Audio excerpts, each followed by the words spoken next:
ആശ്വാസം നേടാം. ഹൃത്തിനുള്ളിൽ ജീവൻ നൽകും വചനം, തിരുവചനം. പിതാവിൻ്റെയും പുത്രൻ്റെയും പരിശുദ്ധാത്മാവിൻ്റെയും നാമത്തിൽ ആമേൻ. വചനം തിരുവചനം എന്ന പ്രോഗ്രാമിലേക്ക് എല്ലാവർക്കും സ്വാഗതം. പഴയ നിയമത്തിലെ സാമുവേലിൻ്റെ പുസ്തകത്തിലെ ഒരു ദൈവവചന ഭാഗമാണ് ഇന്നത്തെ ധ്യാന ചിന്തയ്ക്ക് വേണ്ടി നാം എടുക്കുന്നത്. 2 സാമുവേൽ 24 അധ്യായം 24 വാക്യം. അധ്യായവും 24, വാക്യവും 24. ശ്രദ്ധിക്കാമോ? വേദപുസ്തകത്തിൽ ഇങ്ങനെ എഴുതി വച്ചിരിക്കുന്നു: എനിക്ക് ഒരു ചെലവുമില്ലാത്ത ദഹനബലി എൻ്റെ ദൈവമായ കർത്താവിന് ഞാൻ അർപ്പിക്കുകയില്ല. മഹാനായ ഇസ്രായേലിലെ 2ാമത്തെ രാജാവായ ദാവീദിൻ്റെ വാക്കുകളാണ്. എനിക്ക് ഒരു ചെലവുമില്ലാത്ത ദഹനബലി ഞാൻ എൻ്റെ ദൈവമായ കർത്താവിന് അർപ്പിക്കുകയില്ല. നമ്മളെല്ലാവരും അനുദിനം വിശുദ്ധ കുർബാനയിൽ പങ്കെടുക്കുന്നവരാണ്. ഏറ്റവും കുറഞ്ഞ പക്ഷം ഞായറാഴ്ചകളെങ്കിലും ദിവ്യബലിക്ക് പങ്കെടുക്കുന്ന ആളുകളാണ്.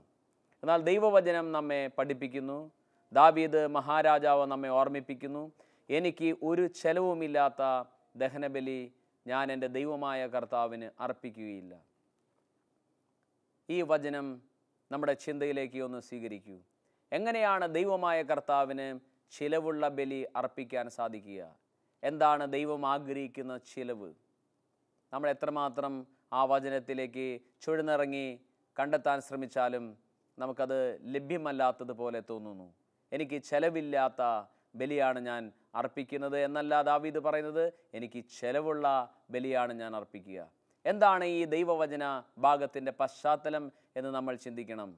പഴയ നിയമത്തിൽ 2 സാമുവേൽ 24 അധ്യായത്തിൻ്റെ മുഴുവൻ പ്രമേയം എടുത്താൽ മാത്രമേ നമുക്ക് സുവ്യക്തമായി ഈ ദൈവവചനത്തെ ഗ്രഹിക്കുവാൻ സാധിക്കുകയുള്ളൂ. 24 അധ്യായത്തിൻ്റെ പ്രമേയം തന്നെ ദാവീദ് ജനസംഖ്യ എടുക്കുന്നതാണ്. അതിൻ്റെ ആദ്യ വാക്കുകളിൽ തന്നെ നാം വായിക്കുന്നു, കർത്താവ് പ്രേരിപ്പിച്ചു ജനസംഖ്യ എടുക്കുവാൻ വേണ്ടി എന്നാണ്. 24 അധ്യായത്തിൻ്റെ ആദ്യ വാക്യങ്ങൾ, കർത്താവ് വീണ്ടും ഇസ്രായേലിനോട് കോപിച്ചു, അവരെ കഷ്ടപ്പെടുത്താൻ ദാവീദിനെ പ്രേരിപ്പിച്ചു. കർത്താവ് പ്രേരിപ്പിക്കുമോ ഇസ്രായേലിനെ കഷ്ടപ്പെടുത്താൻ? എന്നാൽ ദിനവൃത്താന്ത പുസ്തകത്തിൽ ഇതേ വാക്യം തന്നെ 1 ദിനവൃത്താന്തം 21 അധ്യായത്തിൽ പറയുന്നത്, സാത്താൻ ദാവീദിൻ്റെ ഉള്ളിൽ പ്രേരണ നൽകി ജനസംഖ്യ എടുക്കുവാൻ. നമ്മൾ ഓടിച്ചത് വായിച്ചു കഴിഞ്ഞാൽ ജനസംഖ്യ എടുക്കുന്നത് തെറ്റാണോ എന്ന് നമുക്ക് ചിന്ത വരും. എന്നാൽ പഴയ നിയമത്തിലേക്ക് കുറച്ചുകൂടെ പുറകോട്ട് പോയാൽ സംഖ്യാപുസ്തകത്തിൽ 2 പ്രാവശ്യം ജനസംഖ്യ എടുക്കുന്നത് കാണുന്നുണ്ട്.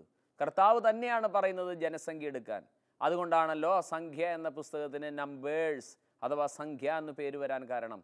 ഇസ്രായേലിൻ്റെ ജനസംഖ്യ എടുക്കുകയാണ്. അതുകൊണ്ടാണ് ആ പുസ്തകത്തിന് സംഖ്യ എന്ന് തന്നെ പേര് വരാൻ കാരണം. ഇവിടെ ദാവീദ് ജനസംഖ്യ എടുക്കുകയാണ്.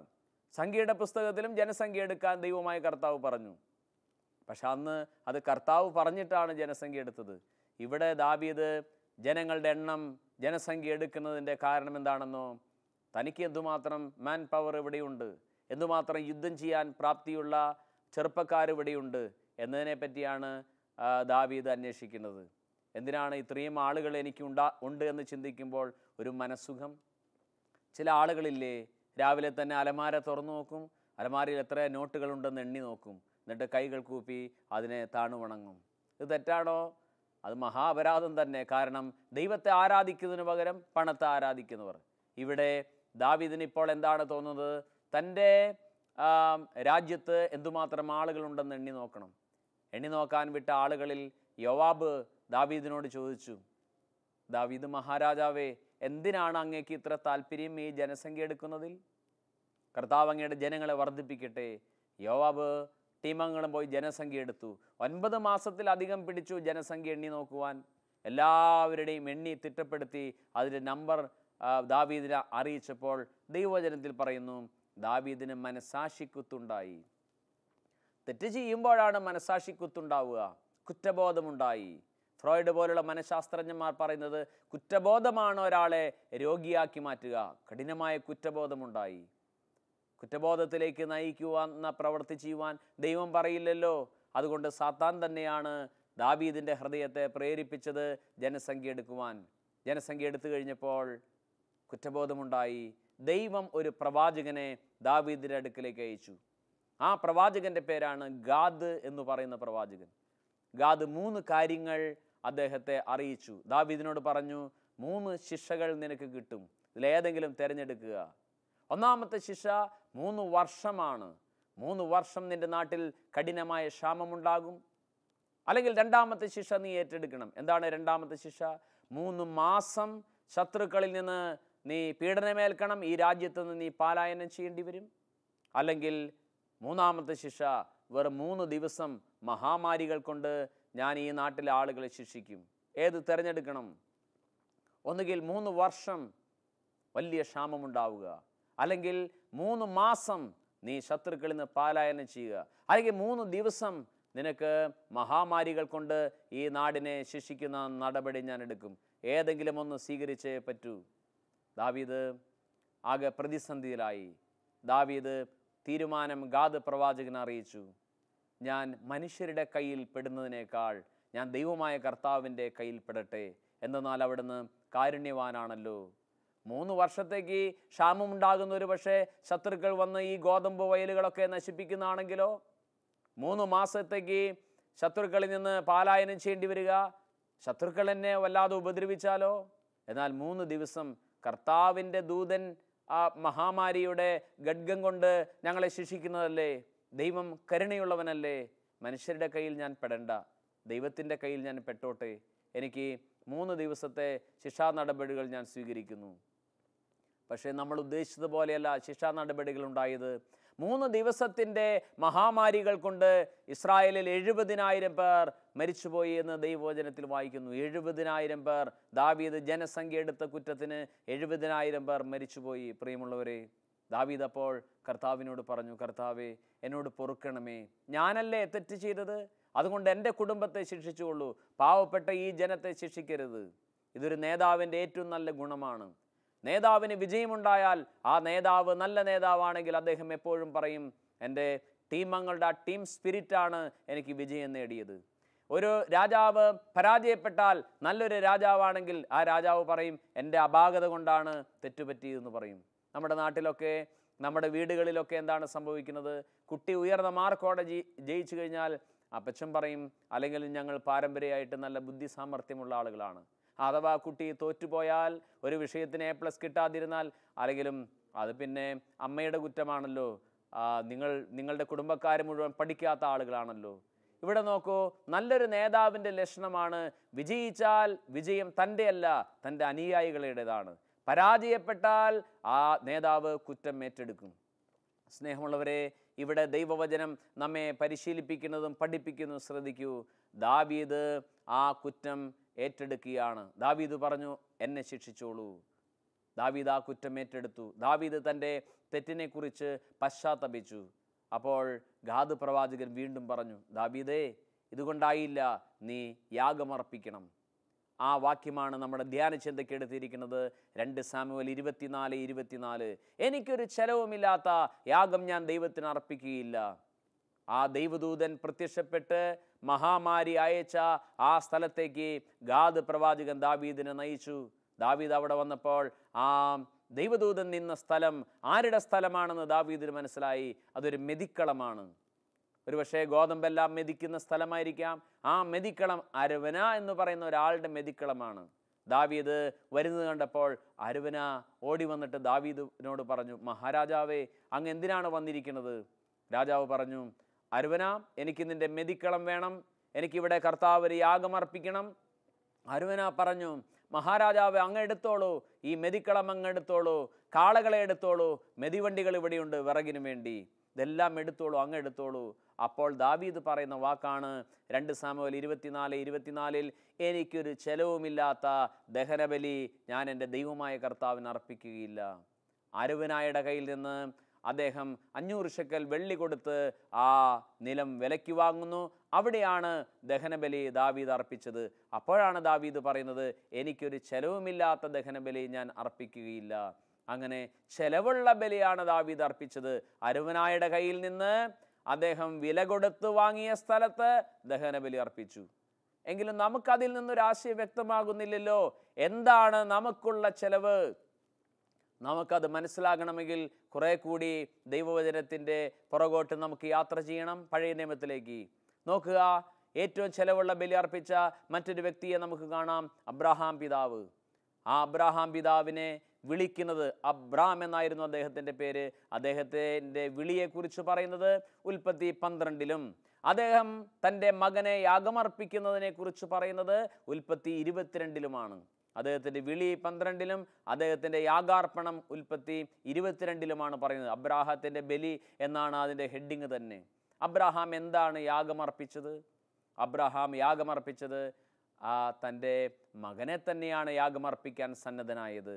ആട്ടിൻകുട്ടിയെ യാഗമർപ്പിക്കാനാണ് പോയതെന്നാണ് കുഞ്ഞ് വിചാരിച്ചത്. പക്ഷെ അവിടെ ചെന്നപ്പോൾ തൻ്റെ മകനെ തന്നെ യാഗപീഠത്തിൽ വെച്ച് യാഗാർപ്പണത്തിന് വേണ്ടി അദ്ദേഹം ഒരുങ്ങി. അബ്രാഹത്തിന് ഏറ്റവും ചെലവുള്ള ബലിയാണ് അബ്രഹാം അർപ്പിക്കാൻ ശ്രമിച്ചത്. അബ്രാഹത്തിന് വന്ന ചെലവെന്താണ്? തൻ്റെ മകനെ തന്നെയാണ് ചെലവിട്ടത്. പക്ഷെ ദൈവം അപ്പോൾ പറഞ്ഞു, അബ്രഹാമേ, കുഞ്ഞിൻ്റെ മേൽ കൈവയ്ക്കരുത്. അബ്രഹാം തൻ്റെ മകനെയാണ് സമർപ്പിച്ചത്. പുതിയ നിയമത്തിലേക്ക് വരൂ. പിതാവായ ദൈവം ഒരു വലിയ യാഗാർപ്പണം നടത്തി 2000 വർഷങ്ങൾക്കപ്പുറത്ത്. എന്താണ് ആ യാഗാർപ്പണം? തൻ്റെ പുത്രനെ. യേശുക്രിസ്തു മാമോദീസ സ്വീകരിച്ചപ്പോൾ പിതാവിൻ്റെ സ്വരമുണ്ടായി, ഇവൻ എൻ്റെ പ്രിയപുത്രൻ. തൻ്റെ പ്രിയപുത്രനെയാണ് യാഗാർപ്പണം ചെയ്തത്. അബ്രഹാമും തൻ്റെ വയസ്സാങ്കാലത്ത് അദ്ദേഹത്തിനുണ്ടായ മകനെയാണ് യാഗാർപ്പണം ചെയ്തത്. ദൈവമായ കർത്താവ് അബ്രഹാമിനോട് പറഞ്ഞത്, അബ്രഹാം, നീ സ്നേഹിക്കുന്ന നിന്റെ ഏകമകൻ ഇസാക്കിനെ എനിക്കായി മോറിയ മലയിൽ യാഗമർപ്പിക്കുക. വളരെ ശ്രദ്ധിക്കണം ആ വാക്ക്, നീ സ്നേഹിക്കുന്ന നിന്റെ ഏകമകൻ. ദൈവത്തിന് ഇങ്ങനെ പറഞ്ഞുകൂടായിരുന്നോ, അബ്രഹാമേ, ഞാൻ നിനക്ക് തന്ന മകനെ യാഗമർപ്പിച്ചുകൂടെ എന്നല്ല പറഞ്ഞത്, നീ സ്നേഹിക്കുന്ന നിന്റെ ഏകമകൻ. അതായത് ഇപ്പോൾ അബ്രഹാമിന് ഒരു പക്ഷേ ദൈവത്തെക്കാൾ കൂടുതൽ സ്നേഹം ഈ കുഞ്ഞിനോടായി കാണുമോ എന്തോ. അതുകൊണ്ട് യാഗമർപ്പിക്കാൻ പറഞ്ഞത് തൻ്റെ മകനെ തന്നെയാണ്. പിതാവായ ദൈവം യാഗമർപ്പിച്ചത് ആരെയാണ്? തൻ്റെ സ്വപുത്രനെയാണ് യാഗമർപ്പിച്ചത്. അതുകൊണ്ടല്ലേ റോമാലേഖനത്തിൽ 8-ാമത്തെ അധ്യായത്തിൽ നാം വായിക്കുന്നത്, സ്വപുത്രനെ പോലും ഒഴിവാക്കാതെ നമുക്കെല്ലാവർക്കും വേണ്ടി അവനെ ഏൽപ്പിച്ചു തന്നവൻ അവനോടുകൂടെ സമസ്തവും നമുക്ക് ദാനമായി നൽകാതിരിക്കുമോ? സ്വപുത്രനെ പോലും ഒഴിവാക്കാതെ പിതാവ് നമുക്കെല്ലാവർക്കും വേണ്ടി അവനെ ഏൽപ്പിച്ചു തന്നു. അപ്പോൾ യാഗാർപ്പണത്തിലുള്ള ചെലവ് എന്താണെന്ന് പതുക്കെ വ്യക്തമായി വരുന്നു. അബ്രഹാമിന് വന്ന ചെലവ് എന്താണ്? തൻ്റെ പുത്രനെയാണ് യാഗമർപ്പിക്കേണ്ടി വന്നത്. പിതാവായ ദൈവത്തിന് വന്ന ചെലവ് എന്താണ്? അവിടെയും തൻ്റെ പുത്രനെ തന്നെയാണ് യാഗമർപ്പിക്കേണ്ടി വന്നത്. അവർക്കെല്ലാം വലിയ ചെലവുകളുണ്ടായി യാഗാർപ്പണത്തിന്. പ്രിയമുള്ളവരെ, അനുദിനം നമ്മൾ പരിശുദ്ധ കുർബാനയ്ക്ക് പോകുമ്പോൾ, അല്ലെങ്കിൽ ഞായറാഴ്ച ദിനങ്ങൾ നമ്മൾ ദേവാലയത്തിലേക്ക് പരിശുദ്ധ ബലിക്ക് പോകുമ്പോൾ നമുക്ക് എന്താണ് ചെലവ് വരുന്നത്? എന്താണ് നമുക്ക് ചെലവ്? നമുക്ക് ചെലവ് കാര്യമായിട്ടൊന്നുമില്ല. നമ്മൾ അണിഞ്ഞൊരുങ്ങി പോകുന്നെന്ന് മാത്രം. എന്നാൽ ദൈവവചനം നമ്മെ പഠിപ്പിക്കുന്നു, ദാവീദ് നമ്മെ പഠിപ്പിക്കുന്നു, ഒരു ചെലവുമില്ലാത്ത യാഗം ഞാൻ ദൈവത്തിന് അർപ്പിക്കുകയില്ല. എന്താണ് യാഗത്തിനുള്ള ചെലവ്? ശ്രദ്ധിക്കൂ, യാഗത്തിനുള്ള ചെലവ് നിന്റെ ഇഷ്ടങ്ങളെയാണ് യാഗവേദിയിൽ വെക്കേണ്ടത്. നിന്റെ ഇഷ്ടങ്ങളെ യാഗവേദിയിൽ യാഗമാക്കാത്തിടത്തോളം കാലം അത് യാഗാർപ്പണമല്ല എന്ന് തിരുവചനം പഠിപ്പിക്കുന്നു. ദാവീദിനെ പോലെ നമുക്ക് അരവനായുടെ മെതിക്കളം വാങ്ങണ്ട, ഒരു കാളയെയോ ഒരു ആട്ടിൻകുട്ടിയോ വലിച്ചഴച്ച് ദേവാലയത്തിലേക്ക് കൊണ്ടുപോകേണ്ട.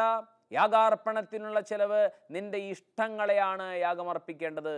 ഇഷ്ടങ്ങളെ യാഗമർപ്പിക്കാത്ത യാഗങ്ങൾ ദൈവത്തിന് സ്വീകാര്യമല്ല. നമ്മുടെ ഇഷ്ടങ്ങൾ, ചിലരുടെ ഇഷ്ടം എന്താണെന്നോ? അലങ്കാരപ്രിയം ചിലരുടെ ഇഷ്ടം, അവരവരെ തന്നെ അണിയിച്ചൊരുക്കുക എന്നുള്ളതാണ് ചിലരുടെ ഇഷ്ടങ്ങൾ. അങ്ങനെ സ്വയം മറ്റുള്ളവരുടെ മുമ്പിൽ പ്രദർശന വസ്തുവാക്കി മാറ്റുന്ന ഇഷ്ടങ്ങളാണ് ചിലരുടെ ഇഷ്ടങ്ങൾ. ചിലരുടെ ഇഷ്ടങ്ങൾ ചില ലഹരി വസ്തുക്കളാണ് ചിലരുടെ ഇഷ്ടങ്ങൾ. ചിലരുടെ ഇഷ്ടങ്ങൾ ചില വ്യക്തികളെ ഉള്ളിൻ്റെ ഉള്ളിൽ പൂജിച്ച് നടക്കുന്നതിലാണ്. മറ്റു ചിലരുടെ ഇഷ്ടങ്ങൾ പണമായിരിക്കാം, മറ്റു പലതുമായിരിക്കാം. ഇങ്ങനെയുള്ള ഇഷ്ടങ്ങൾ പശ പോലെ നമ്മുടെ മനസ്സിൽ ഒട്ടിപ്പിടിച്ച ചില ഇഷ്ടങ്ങളുണ്ട്. വിട്ടുപോകാൻ വയ്യാത്ത തരത്തിൽ ഒട്ടിപ്പിടിച്ചിരിക്കുന്ന ഇഷ്ടങ്ങൾ. ആ ഇഷ്ടങ്ങളെ യാഗവേദിയിൽ വെക്കണം.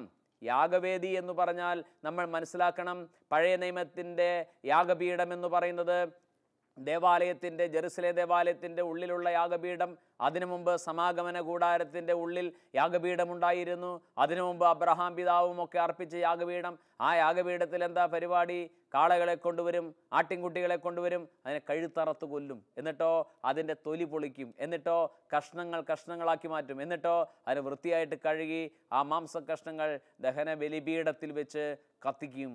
അതിനെ തീ ഇറങ്ങാത്ത ഭാഗത്ത് പുരോഹിതൻ ഫോർക്ക് ഉപയോഗിച്ച് അതിനെ തിരിച്ചും മറച്ചുമിടും. അങ്ങനെ കത്തി ചാമ്പലായി മാറും.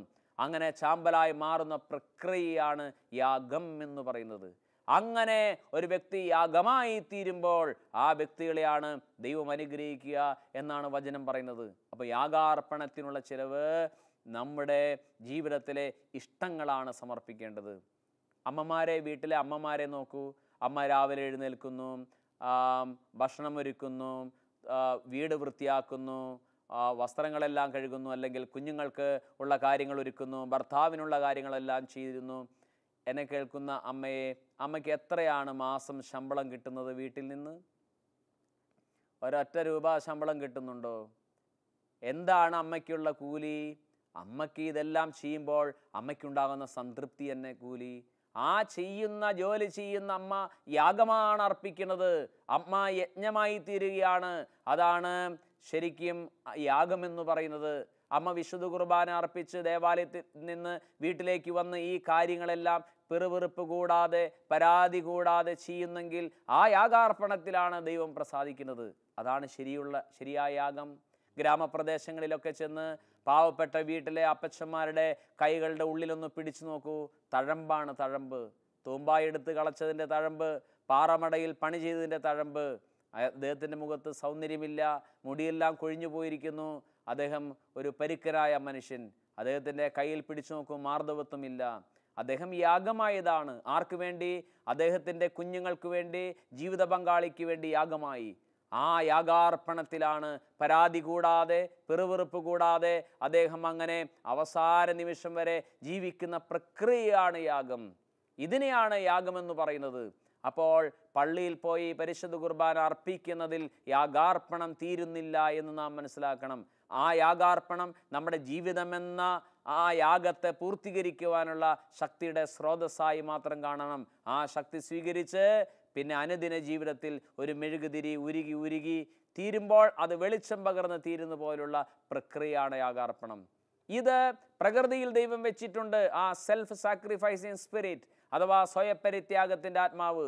ഒരു മാവിൽ നോക്കൂ, എന്തുമാത്രം മാമ്പഴമാണ്. ആ മാവിൻ്റെ ചുവട്ടിൽ നിന്ന് 2 മാമ്പഴം പെറുക്കി നോക്കൂ. മാവ് എന്തെങ്കിലും പറയുമോ? കുട്ടികളൊന്ന് പോയേൻ, ഒരു മാങ്ങ പോലും ഞാൻ തിന്നിട്ടില്ല എന്ന് മാവ് പറയുമോ? പ്ലാവിൻ്റെ ചുവട്ടിൽ ചെല്ലൂ, എന്തുമാത്രം ചക്കപ്പഴമാണ് പ്ലാവിലുണ്ടായിരിക്കുന്നത്. ആ വെട്ടിയിടുമ്പോൾ എന്തെങ്കിലും പ്ലാവ് പറയുമോ ഇതൊന്നും ഞാൻ ഭക്ഷിച്ചിട്ടില്ല എന്ന്? ഇല്ല. ഈ പ്രകൃതിയിലെ ഓരോ സസ്യങ്ങളും അതിൻ്റെ ഫലങ്ങൾ മനുഷ്യന് തരുന്നു എന്ന് പറഞ്ഞാൽ അത് യാഗമായി തീരുന്നു. ഒരു അമ്മയുടെ നെഞ്ചിലെ പാല് അമ്മയ്ക്കുള്ളതാണോ? അത് കുഞ്ഞിനുള്ളതല്ലേ? ഒരു പശുവിൻ്റെ അകിടിലുള്ള പാല് പശുവിനുള്ളതാണോ? അതതിൻ്റെ കുഞ്ഞിനും മനുഷ്യർക്കും വേണ്ടിയിട്ടല്ലേ? അതുകൊണ്ട് പ്രിയമുള്ളവരെ, യാഗമായി തീരുക എന്ന് പറഞ്ഞാൽ ഞാൻ എനിക്ക് വേണ്ടി ജീവിക്കുന്നതല്ല യാഗം, ഞാൻ മറ്റുള്ളവർക്ക് വേണ്ടി നിലകൊള്ളുന്നതാണ് യാഗം. ഈ നിലപാടെടുക്കുന്ന വ്യക്തികളിലാണ് ദൈവം പ്രസാദിക്കുന്നത്. അങ്ങനെയുള്ള നിലപാടില്ലാത്ത വ്യക്തികളിൽ ദൈവം പ്രസാദിക്കുന്നില്ല. അത് യാഗമാകണമെന്നും നിർബന്ധമില്ല. അതുകൊണ്ട് പ്രിയമുള്ളവരെ, ഇന്ന് നാം നമ്മളിലേക്ക് തന്നെ തിരിയണം. ദാവീദിൻ്റെ ഈ വാക്കുകൾ 2 സാമുവേൽ 24-ന്റെ വാക്യം നമ്മളെ ചിന്തിപ്പിക്കണം. ദാവീദ് പറഞ്ഞു, എനിക്കൊരു ചെലവുമില്ലാത്ത ബലി ഞാൻ എൻ്റെ ദൈവമായ കർത്താവിന് അർപ്പിക്കുകയില്ല. കാലങ്ങൾ പിന്നിട്ടിട്ടില്ലേ ഒരു ക്രൈസ്തവ ജീവിതം ആരംഭിച്ചിട്ട്? അതിലും ഒരു നവീകരണ അനുഭവത്തിലേക്ക് വന്നിട്ടും കാലങ്ങളേറെ ആയില്ലേ? ഇന്ന് കർത്താവ് എന്നോടും നിങ്ങളോടും നമ്മോടെല്ലാവരോടും ചോദിക്കുന്നു, ചെലവുള്ള യാഗം ദൈവത്തിന് അർപ്പിച്ചിട്ടുണ്ടോ?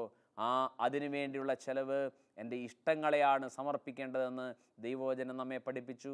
രണ്ടാമത് നമ്മൾ ചിന്തിച്ചു, യാഗാർപ്പണത്തിനുള്ള ചിലവ് എൻ്റെ ഇഷ്ടങ്ങൾ മാത്രമല്ല, എൻ്റെ ജീവിതത്തിൽ ഞാൻ ഉരുകി തീരുന്ന പ്രക്രിയയാണ് യാഗമെന്ന് നമ്മൾ ദൈവവചനത്തിൽ കണ്ടു. മാത്രമല്ല, അപ്പോസ്തലനായ പൗലോസ് ഒന്നുകൂടെ നമ്മെ പഠിപ്പിക്കുന്നു. അത് റോമാലേഖനത്തിലാണ്. 16 അധ്യായമുള്ള ഒരു ലേഖനമാണ് അപ്പോസ്തലനായ പൗലോസ് എഴുതിയ റോമാലേഖനം. അദ്ദേഹം 13 ലേഖനങ്ങൾ നമുക്ക് എഴുതി തന്നിട്ടുണ്ട്. അതിൽ ഏറ്റവും ഈടുറ്റ ലേഖനമാണ് 16 അധ്യായമുള്ള റോമാലേഖനം. അതിൻ്റെ 12-ാമത്തെ അധ്യായത്തിൽ അപ്പോസ്തലനായ പൗലോസ് പറയുന്ന 1 മുതൽ വാക്യങ്ങൾ വായിക്കുമ്പോൾ നമുക്ക് അവിടെ മനസ്സിലാകുന്നുണ്ട്, നിങ്ങളുടെ ശരീരങ്ങളെ വിശുദ്ധവും ദൈവത്തിന് പ്രീതികരവുമായ സജീവ ബലിയായി സമർപ്പിക്കുവിൻ. ഇതാണ് യഥാർത്ഥമായ ആരാധന. നിങ്ങളുടെ ശരീരങ്ങളെ വിശുദ്ധവും ദൈവത്തിന് പ്രീതികരമായ ബലിയായി സമർപ്പിക്കുവിൻ. ഇതാണ് യഥാർത്ഥമായ ആരാധന. നമ്മുടെ ശരീര മനസ്സുകളെ വിശുദ്ധമാക്കാതെയുള്ള യാഗങ്ങൾ ദൈവത്തിനു മുമ്പിൽ സ്വീകാര്യമല്ലെന്നർത്ഥം. ഇതുമാത്രം ആളുകളാ ദേവാലയത്തിൽ വരുന്നത്. ദേവാലയത്തിൽ വരുന്ന ആളുകളൊക്കെ ഒന്ന് സ്വയപരിശോധനയ്ക്ക് വിധേയമാക്കുക. എൻ്റെ ശരീരം അശുദ്ധിക്ക് വിട്ടുകൊടുത്തിട്ടാണോ, എൻ്റെ ശരീര മനസ്സുകളെ തിന്മയ്ക്ക് വിട്ടുകൊടുത്തിട്ടാണോ ഞാൻ യാഗത്തിന് വന്നിരിക്കുന്നത്? അങ്ങനെയുള്ള യാഗം ദൈവത്തിനു മുമ്പിൽ പ്രസാദം ഉളവാക്കുന്നതല്ല. അതുകൊണ്ട് മനസ്സിലാക്കണമേ, ദൈവവചനം നമ്മെ പ്രബോധിപ്പിക്കുന്നു. അപ്പോസ്തലനായ പൗലോസ് നമ്മോട് പറയുന്നു, ശരീരത്തെയും മനസ്സിനെയും ശുദ്ധമാക്കാതെ ഉള്ള യാഗം ദൈവത്തിനു മുമ്പിൽ സ്വീകാര്യമല്ല. യേശു കർത്താവ് ഇതിനെക്കുറിച്ച് എന്തെങ്കിലും പറഞ്ഞിട്ടുണ്ടോ? യേശു കർത്താവ് മലയിലെ പ്രസംഗത്തിൽ പറഞ്ഞു. മത്താട് സുവിശേഷം 5:23 മുതലുള്ള വാക്യങ്ങളിൽ പറഞ്ഞു, യാഗാർപ്പണത്തിന് വരുമ്പോൾ നിന്റെ സഹോദരന് നിന്നോട് എന്തെങ്കിലും വിരോധമുണ്ടെന്ന് മനസ്സിലാക്കിയാൽ കാഴ്ചവസ്തു അവിടെ വയ്ക്കുക, പോയി രമ്യപ്പെട്ടു വരിക, എന്നിട്ട് കാഴ്ച അർപ്പിച്ചാൽ മതി എന്ന് യേശു നമ്മെ പഠിപ്പിക്കുന്നു. അതുകൊണ്ട് യാഗാർപ്പണത്തിന് ചിലവുകൾ ഏറെയുണ്ട്. സ്വന്തം ഇഷ്ടങ്ങളെ ബലിയാക്കണം. 2, നമ്മൾ മനസ്സിലാക്കി നമ്മൾ നമ്മുടെ ഭവനത്തിൽ നമ്മുടെ ഉത്തരവാദിത്തങ്ങളിൽ യാഗമായി തീരണം. 3 മനസ്സിലാക്കി അപ്പോസ്തലനായ പൗലോസ് പറഞ്ഞ പോലെ ശരീര മനസ്സുകളെ ശുദ്ധിക്കായി ദൈവത്തിന് സമർപ്പിക്കണം. ഇതാ യേശു കർത്താവ് കുറെ കൂടി വ്യക്തമായി നമ്മോട് പറയുന്നു, യാഗാർപ്പണത്തിന് വരുന്നതിന് മുമ്പ് രമ്യതയുടെ അവസ്ഥ സ്വീകരിക്കാത്ത ഒരാളുടെ യാഗം ദൈവസന്നിധിയിൽ സ്വീകാര്യമല്ല. എന്തുമാത്രം കാര്യങ്ങളാണ് ദൈവവചനം നമ്മെ പ്രബോധിപ്പിക്കുന്നത്.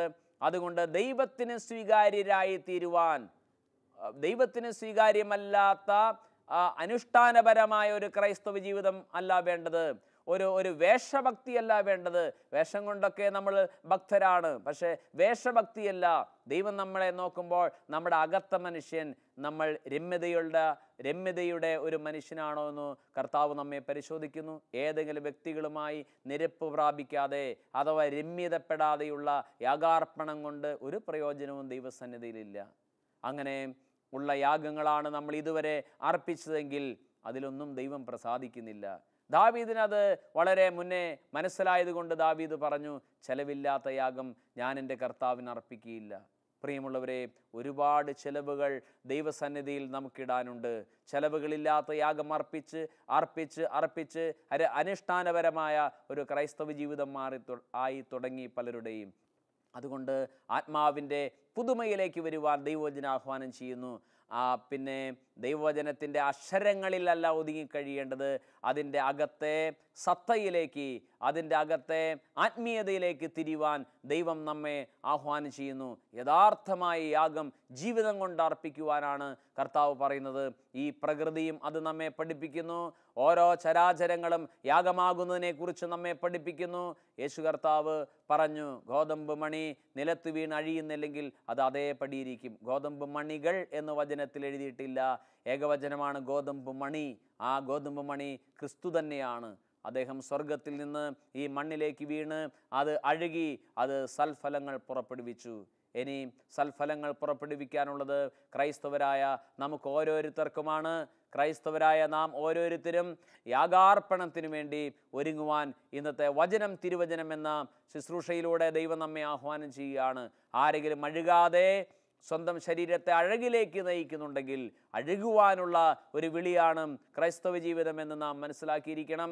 അഴുകാതിരിക്കുന്നിടത്തോളം കാലം ഫലം പുറപ്പെടുവിക്കില്ല. അനേക വർഷങ്ങളായി ക്രൈസ്തവ ജീവിതം നയിച്ചിട്ടും ഫലങ്ങളില്ല എങ്കിൽ അത് അഴുകാത്ത ജീവിതമാണ് എന്ന് ദൈവവചനം നമ്മെ പ്രബോധിപ്പിക്കുന്നു. ഇന്ന് കർത്താവിൻ്റെ മുമ്പിൽ നല്ല തീരുമാനമെടുക്കണമേ. കർത്താവിൻ്റെ കരങ്ങളിൽ സമ്പൂർണ്ണമായി സമർപ്പിക്കണമേ. നമ്മുടെ ജീവിതങ്ങളെ മുഴുവൻ അഴുകാനായിട്ട് വിട്ടുകൊടുക്കുക. ഏതെങ്കിലും അമ്മമാർ, അപ്പച്ചന്മാർ പരാതിയും പിറുപിറുപ്പുമായി ജീവിക്കുന്നുണ്ടെങ്കിൽ, സ്വന്തം ജീവിതത്തെക്കുറിച്ച് ശപിക്കുകയോ പ്രാകുകയോ ചെയ്യുന്നുണ്ടെങ്കിൽ നല്ല തീരുമാനമെടുക്കണം. അഴുകാനുള്ള വിളിയാണ് എനിക്ക് കർത്താവ് നൽകിയിരിക്കുന്നത്. നമുക്ക് അതിനുവേണ്ടി കർത്താവിനോട് പ്രാർത്ഥിക്കാം. അഴുകുന്ന സൽഫലം പുറപ്പെടുവിക്കുന്ന ഒരു ജീവിതം തരണമെന്ന് കണ്ണുകളടയ്ക്കാം, പ്രാർത്ഥിക്കാം. കർത്താവേ, അനുഗ്രഹീതമായ നല്ല ദിനത്തിന് നന്ദി പറയുന്നു. ഞങ്ങളെ കേൾപ്പിച്ച നിൻ്റെ സ്വർഗത്തിൻ്റെ സ്വരത്തിന് ഞങ്ങൾ നന്ദി പറയുന്നു. കർത്താവിന് പ്രയോജനപ്പെടുന്ന ഒരമ്മയായി തീരുവാൻ, ഒരപ്പച്ചനായി തീരുവാൻ, ഒരു മകനും മകളുമായി തീരുവാൻ, കർത്താവിന് വേണ്ടി ഫലങ്ങൾ പുറപ്പെടുവിക്കുന്ന മക്കളായി തീരുവാൻ ഞങ്ങളെ അനുഗ്രഹിക്കണമേ. പിതാവിൻ്റെയും പുത്രൻ്റെയും പരിശുദ്ധാത്മാവിൻ്റെയും നാമത്തിൽ തന്നെ. ആമീൻ.